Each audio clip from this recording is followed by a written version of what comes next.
Alrighty, we're at house number 2 today. Um, this is very similar to a location that we were at previously. It was just one more street down, so same neighborhood, kind of the furthest that we've come so far. You have a 2-car garage.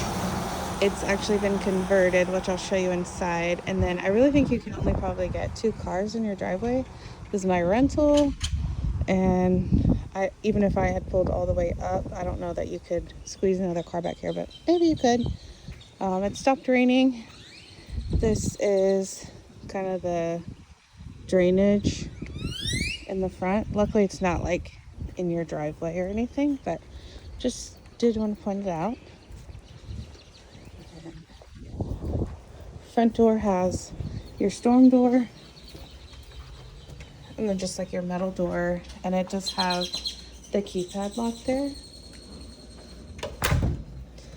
Take my shoes off, and this would, oh, excuse me, hiccups. This would go into your garage, which has been converted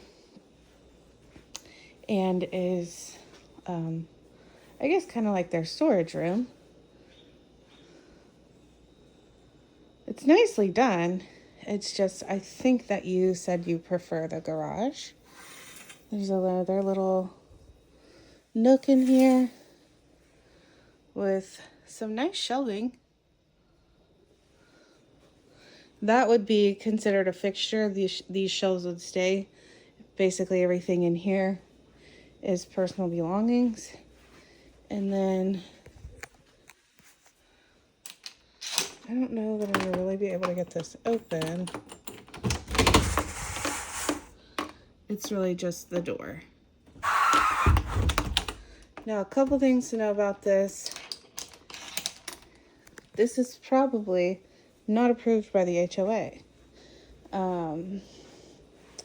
which is why that door is like still there from the outside.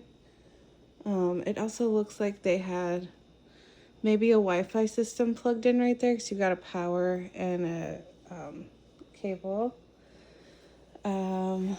It does have the air conditioner extended out here, which is another thing to consider. Usually your air conditioner is rated for the original square footage of the home. It feels great both in the home and out there. And it's definitely possible that it could be done properly. But sometimes if you just extend it to the garage, you're overworking the system, because that's another like 300 to 500 square feet that it was not intended to heat and cool. And when you walk in, basically front door to the garage, opens right up into your living room, and it has a little nook for, your entertainment wall. That's a huge TV. I don't know how big that TV is, 85 inches probably. So really nice sized little entertainment nook. And then for the living space, this is, just your standard 3-seat couch and an oversized recliner. You could do a lot more in this space if you wanted to. And then I really like this wall with the limestone and the breakfast bar. You could get tall bar stools there.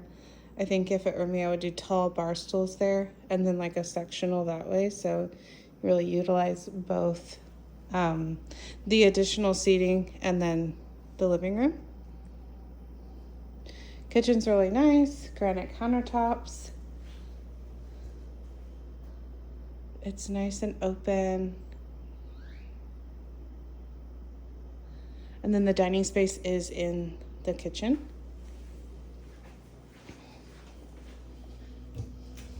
It's vented out up here.